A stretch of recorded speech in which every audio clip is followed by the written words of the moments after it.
Morning everyone, I am your psychology educator. Today we will discuss domains of psychological attributes.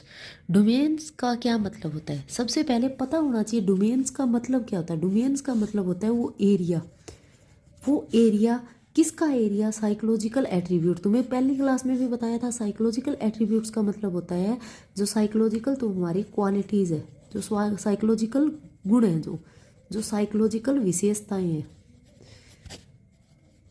ठीक है, उनका area कौन कौन सा है। आज हम उस बारे में स्टडी करने वाले हैं। आपके एनसीईआरटी के अकॉर्डिंग सबसे पहले एरिया दिया गया है इंटेलिजेंस। इंटेलिजेंस क्या होता है? इंटेलिजेंस क्या चीज़ है? इंटेलिजेंस है ग्लोबल कैपेसिटी। किसकी? अंडरस्टैंड, मतलब समझने की ग्लोबल कैपेसिटी। आप किसी भी सिचुएशन को समझते कैसे हो। नोइंग मतलब आप कितना जानते हो किसी चीज़ के बारे में। रीजनिंग वेल मतलब आप रीजनिंग कितना कर पा रहे हो। Think rationally. बेटा थिंकिंग दो टाइप की होती है एक इंसान की, रेशनली, इरेशनली। अब रेशनली क्या होता है? रेशनल होता है जब आप लॉजिकली सोचते हो किसी चीज़ को, जो एक्चुअल में है वैसा सोचना। अब आप सोचते हो कि मैं शक्तिमान की तरह उड़ के ये कर दूंगा, मैं कोई भी जादू मंत्र मार के किसी प्रॉब्लम को हल कर दूँ, वो इरेशनली थॉट है। रेशनली सोचना, यूज ऑल रिसोर्सेज, जिसके अंदर आता है कि आपके पास जितने अवेलेबल रिसोर्सेज हैं उन सब का आप यूज कर पाओ। अब क्या बोला गया है मोटी मोटी बात कि इंटेलिजेंस क्या होता है? इंटेलिजेंस ग्लोबल कैपेसिटी है किसकी? Understanding, knowing, reasoning well, think rationally, use all resources.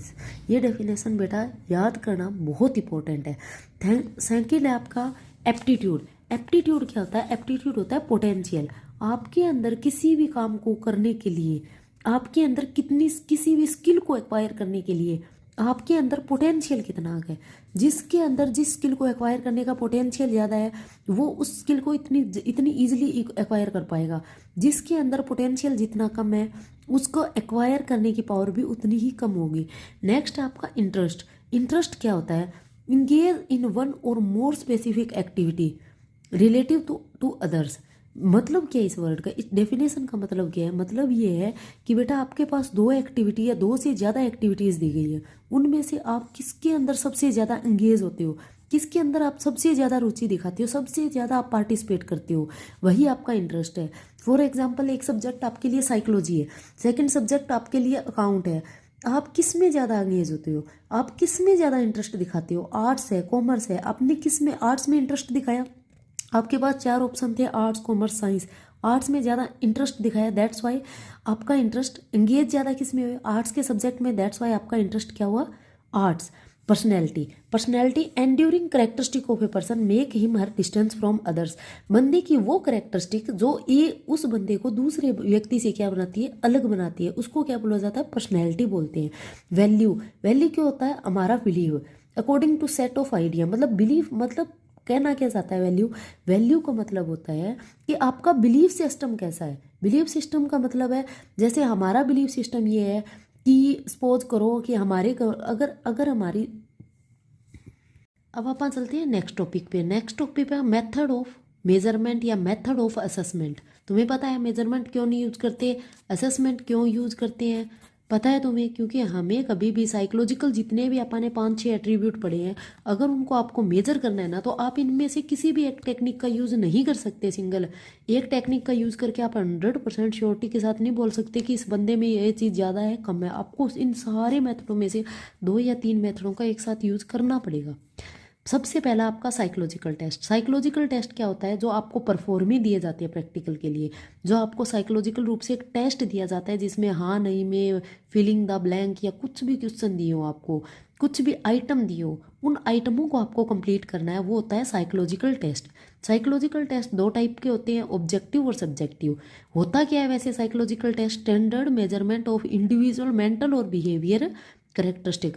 मतलब जो व्यक्ति का बिहेवियर और करेक्टरिस्टिक है उनका स्टैंडर्ड मेजरमेंट करना क्या होता है? साइकोलॉजिकल टेस्ट होता है। साइकोलॉजिकल टेस्ट 2 टाइप के होते हैं, एक ऑब्जेक्टिव होता है, एक सब्जेक्टिव होता है।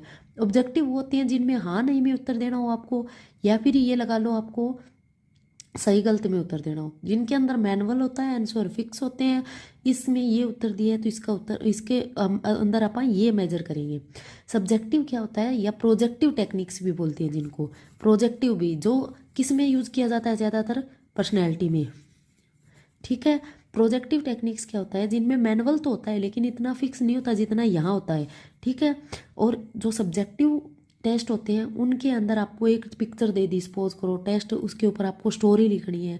ये सारे प्रोजेक्टिव टेक्निक्स में आएंगे। दो टाइप से साइकोलॉजिकल टेस्ट मेजर अपन कंटेन करते हैं, एक ऑब्जेक्टिव टाइप, एक सब्जेक्टिव टाइप। नेक्स्ट आपका केस स्टडी। केस स्टडी क्या होता है बेटा, किसी भी व्यक्ति की डेप्थ में जाके स्टडी करना, क्या होता है, केस स्टडी कर होता है।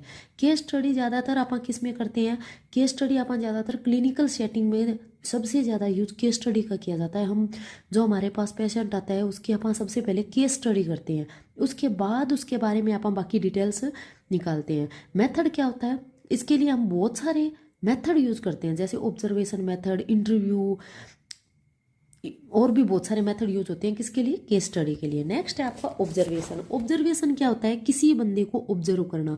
ऑब्जर्व कैसे करते हैं आप, ऑब्जर्व तो डेली लाइफ में भी बहुत सारे बंदों को करते हैं, आप अपने क्लासमेट को भी करते हो, कोई नया बंदा है उसको भी किया जाता है। लेकिन ऑब्जर्वेशन क्या होता है, ऑब्जर्वेशन जो हम मेथड यूज करते हैं उसमें सिस्टमैटिक और ऑर्गेनाइज्ड वे में होता है, ठीक है। सिस्टमैटिक और ऑर्गेनाइज्ड में क्या किया जाता है, अपना बिहेवियर रिकॉर्ड किया जाता है। किसके लिए किया जाता है, ताकि अपन जो नेचुरल फिनोमिना ना उसकी स्टडी इजीली कर सके। नेचुरल फिनोमिना मतलब जो एक्चुअल में जो चीज़ चल रही है ना उसकी स्टडी उसी सिचुएशन में अपन कर सकें। प्रॉब्लम क्या आती है ऑब्जर्वेशन में, मेन दो प्रॉब्लम आती है। एक तो सिचुएशन को कहीं ना कहीं हम कंट्रोल करने की कोशिश करते हैं अपने अकॉर्डिंग। दूसरी प्रॉब्लम ये आती है कि जिस बंदे को हम लाइक करते हैं ना उस बंदे को हम क्या करते हैं, उस बंदे की हम पॉजिटिव चीज़ें ऑब्जर्व करते हैं, जिसको लाइक नहीं करते उसकी नेगेटिव चीज़ें ऑब्जर्व करते हैं। कहीं ना कहीं ये बाइसिस आई वगैरह रहती नहीं किसके अंदर, जो ऑब्जर्वर है अच्छा उसके अंदर। नेक्स्ट आपका इंटरव्यू। इंटरव्यू क्या होता है, seeking information from a person on A 1-to-1 biases, मतलब एक व्यक्ति से हम इंफॉर्मेशन इकट्ठी कर रहे हैं, किसी व्यक्ति से आप क्या करें, इन्फॉर्मेशन इकट्ठी करें, किसके द्वारा, इंटरव्यू के द्वारा। देखो बेटा इंटरव्यू हर जगह होता है, जॉब के लिए जाओगे इंटरव्यू होगा। जो तुम्हारे घर में कोई सेल्समैन आता है, बेचने आता है, तुमसे पूछता है दरवाज़ा खटका के कि बहन जी ये प्रोडक्ट लेना है, भाई साहब ये प्रोडक्ट लेना है, आप क्यों नहीं लेना चाहते, आप कौन सा प्रोडक्ट यूज़ करते हो, आप ये क्यों नहीं यूज़ करते, वहाँ इंटरव्यू हो रहा है। डॉक्टर के पास जाओगे वहाँ इंटरव्यू होगा आपका, हर जगह इंटरव्यू का यूज होता है, ठीक है। लेकिन जब इंटरव्यू सिस्टमेटिक वे में हो ना तो उसको हम किसके लिए यूज़ कर सकते हैं, साइकोलॉजिकल एट्रीब्यूट को मेजर करने के लिए भी यूज़ करते हैं, ठीक है। नेक्स्ट है आपका self report. Self report method क्या होता है, सेल्फ रिपोर्ट मेथड होता है खुद की रिपोर्ट खुद देना। जैसे आप सेकंड चैप्टर पर्सनैलिटी में पढ़ोगे, MMPI 1 है, जो कैटल ने जो पर्सनैलिटी का जो एक टेस्ट दिया 16 PF, उनके अंदर सेल्फ रिपोर्ट ही मेजर किया गया है। सेल्फ रिपोर्ट मेजरमेंट क्या होता है, खुद की रिपोर्ट हम खुद दे रहे हैं, किस माध्यम से, वो कोई भी माध्यम हो सकता है। सपोज कीजिए आपने कोई टेस्ट फिल किया, आपने खुद फिल किया, उसको खुद पढ़ा है, हाँ नहीं में जवाब भी आपने खुद दिए, वो सेल्फ रिपोर्ट के अंदर आएगा। जैसे क्वेश्चन ईयर हो गया, ठीक है, जैसे डायरी होगी, आपकी पर्सनल डायरी है, आपने वो साइकोलॉजिस्ट को दे दी, या आपने काउंसलर को दे दी, या किसी को भी दे दी जो आपके साइकोलॉजिकल एट्रीब्यूट्स को मेजर कर रहा है, वो भी आपके किसके अंदर आएगा, सेल्फ रिपोर्ट में आएगा, ठीक है। That's why self report method है, इनके बेटा जरूर ध्यान कर लेना, क्या कौन कौन सी हम चीज़ें यूज करके सेल्फ रिपोर्ट मेथड अपन यूज कर सकते हैं या सेल्फ रिपोर्ट कर सकते हैं किसी बंदे के बारे में, ठीक है। नेक्स्ट अपन टॉपिक पढ़ेंगे इंटेलिजेंस के बारे में।